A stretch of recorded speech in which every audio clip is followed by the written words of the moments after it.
as early as last year, this time, I happened to be up here, and it was when I first really became aware of the issue. And there were many members of education committees who did not know what Common Core was. So Common Core came to our state on the signatures of two men in January 2010, former Governor Charlie Crist and then Commissioner of Education Eric Smith. There were no public hearings, there were no press conferences, there were no bells and whistles, there were no parent briefings in the schools, no big PTA meetings to discuss whether we wanted to do this or not. There were no legislative briefings. The education committees didn't meet.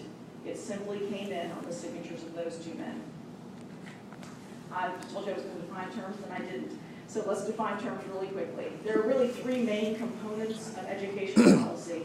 There are standards, which are literally the list of things that students should know, grade level by grade level. These are the English Language Arts standards, Common Core. These are nationalized standards, so that means they're the same standards here and in Washington State and in Georgia and Alabama and Mississippi. So right now we have Common Core standards in Florida that we have adopted in both English Language Arts and in math. When we adopted these, when we checked the box in January 2010 and said we'd take them, we threw away our old standards. So it was not that we didn't have standards. In fact, we had good standards that rated as good or better than the Common Core. But we checked the box. We chased the federal dollars. So you have the standards. Then you have assessments, the tests, the FCAT.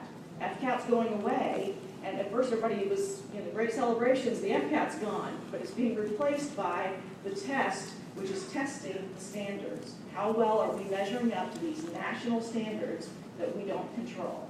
Okay, so standards, testing, and then in the center you have curriculum. Okay? What you'll hear over and over again is you still have local control of the curriculum. In fact, there's some bills moving through that are well-intended, but they do nothing. That are trying to restore local control of the school district and set up these committees that will review the books and try to get rid of some of these textbooks that have all the Muslim references and that kind of thing. They may get rid of that, but they can't get rid of the Common Core influence because the standards dictate what's going to be on the tests, and the tests drive the curriculum. They have to teach those methodologies. And what I want you to understand too is in these standards, it's not just reading, writing, and arithmetic anymore. There are all kinds of worldviews built into this. The methodologies for teaching are prescribed here. So while they may, again, tell you, oh, the how isn't there, this is just the what. The how is here. How math must be taught, how English must be taught. I'm not here to talk about that today, so that's my hour-long presentation. Come see me in Tampa next week. We can do that. All right, so you understand standards, assessments, curriculum. You've essentially lost control of all three, because the standards and the assessments are prescribed and the curriculum must follow suit. They came to us from two Washington, D.C. based private, unaccountable organizations, trade organizations. They're essentially lobbying groups, but they sound like they represent the states, the National Governors Association and the Council of Chief State School Officers. But these groups receive their funding 40%, you see my same hats there on the side, 40% of the funding for these groups comes from the federal government. Okay, y'all follow? Those are the folks that copyrighted these standards, and 40% of their funding comes from the federal government. Another 20% of their funding is coming from private foundations like the Gates Foundation, heavily funded the development of the structure of the standards. $60 million came from Gates and Broad Foundation, specifically to those two groups, to begin writing national standards that could be then foisted down upon the states. Again, you will hear the talking points. This is voluntary and state-led. Voluntary and state-led. This is not voluntary. Well, they checked the box. They are heavily incentivized. If they want to receive federal funds, then you've got to check the box. These two groups that copyrighted your standards are not officially connected to states or public schools. They have no legislative authority from any state, and they are not required to disclose any of their proceedings. So even though they are almost a quasi-governmental agency receiving all this tax dollars, they operate privately. They do not have to disclose their proceedings. They do not have to answer Freedom of Information Act requests from the media, and they don't answer those requests. So we know very little about how they operate. In 2009 came the opportunity to now send those standards down to the state. So 2007, I'm giving you a lot of dates, but 2007 is when they began to draft this stuff. They weren't complete, but in 2009 we had the stimulus bill, and $4.35 billion was earmarked out of the stimulus for an education grant program called Race to the Top. So you may have heard of Race to the Top funds. 45 states applied for a piece of this pie, and Florida was one of those states. So that's when you saw the governor's signature that was on the Race to the Top application. One of the boxes you had to check on that application said this, that your state would adopt, we're going to ignore most of that with the blue and red, that you would adopt standards and assessments, and here's the key, that are common to many states. You may have had great standards in your state. They may have been internationally benchmarked, it's at the bottom, they may prepare them for success in college and the workplace. That doesn't matter. You could have had all those things, but if your standards weren't common to many states, you didn't qualify. Well, how many states have standards that were common to many states? None. Right. We all have unique standards because of state sovereignty over that issue that's been recognized for hundreds of years. So we have a package for you already from those two organizations called the Common Core. Now understand they weren't finished yet. This is January 2010 when the box was checked. The first draft of the standards wasn't released until March. So again, we committed ourselves to something that wasn't even developed. Why you didn't know about it is they didn't want you to know about it. This was intentional. Again, no big press conferences, no big announcements, no radio campaign, nothing like that. Instead, what they did is meet the minimal noticing requirement, which was that the standards were posted on flstandards.org for public comment for 2 months. Are y'all following that website? You got that on your Twitter account? Right, nobody did. They got 433 public comments in 2 months. To give you a comparison, after all the public outcry here in recent months, the governor did issue an executive order and asked for there to be, kind of for show mostly, public hearings across the state, hear from the people.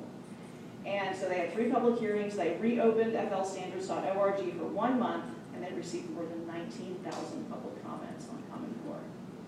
It's the most, according to the governor's office, that have ever been received on any standards change in the history of Florida. And that's because when people find out what this is, they're mad and they let you know about it. So that's what happened. Essentially what this reflects, you guys, the reason they didn't want you to know about it, the reason they don't go there, is that there's a clash of worldviews going on. Who really knows what's best for children? Is it big government? Is it big corporations? Is it educational elites who see children as an entity, who see children as a commodity to be managed? Or is it their parents who have the God-given duty of stewarding what is a gift from God?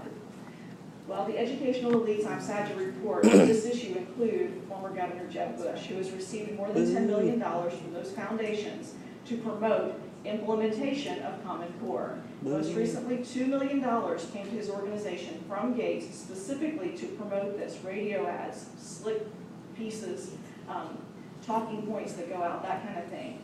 So this is just representative of, again, education elites who believe that they know best and are going to pass down to you what is good for the education of our children.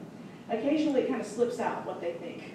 This is a quote from educational correspondent at MSNBC, Melissa Harris Perry, who said, "We have to break through our private idea that kids belong to their parents or kids belong to their families and recognize that kids belong to whole communities." Come on, man.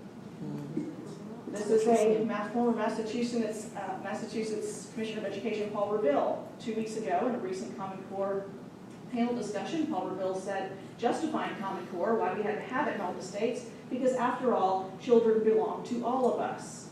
But do you see the conflict here? Scripture tells us that no, children don't belong to all of us. Children, in fact, belong to God, and they are given, they're a gift of God to their parents who must faithfully steward them. Not only that, but it's parents that are ultimately responsible for the training and the edification and the growing of their children. Scripture tells us repeatedly that we are to teach our children, we are to train them, we are to remind them of the mighty works of God so that they stand faithful in the day of battle. This worldview is reflected in the Webster's 1820 dictionary. We can see what the founders thought about this very issue when we look at their definition of education. Webster, remember, is a contemporary of George Washington, Patrick Henry. He knew these guys. So when we look in that dictionary, we can define marriage, we can see how they define marriage, very instructional. We can see what they said about education. I'll direct you to the very bottom. To educate children well is one of the most important duties of the civil government? No, they got it. It was the duty of parents and guardians, and it still is today. Parents can delegate the process of education, but they may never delegate their responsibility before God for the education of their children. And ultimately, if you have responsibility for something, I will make the argument, you must have authority over it. You can't be held responsible for something that you don't have authority over, and that is the damage that Common Core does. It strips parents and local elected school officials of any control over education. So that is why we are strongly opposed to the Common Core standards. When we adopted the standards, the states were given the freedom to add 15% to the standards. We like to call it customizing the jail cell. So you got to keep the 100%, okay? But you can sprinkle a few things on top if you'd like. Well, again, you need to understand, you're going to hear, well, we were doing Common Core, but now we've taken a new direction this year. Guys, we haven't taken a new direction. A month ago, our Board of Education, headed by Commissioner Pam Stewart, literally sprinkled a few standards on top, and then they changed the name. In that same meeting, they changed the name from Common Core to the Florida Standards. And so that's what you're hearing now. Oh, we've got the Florida Standards. Guys,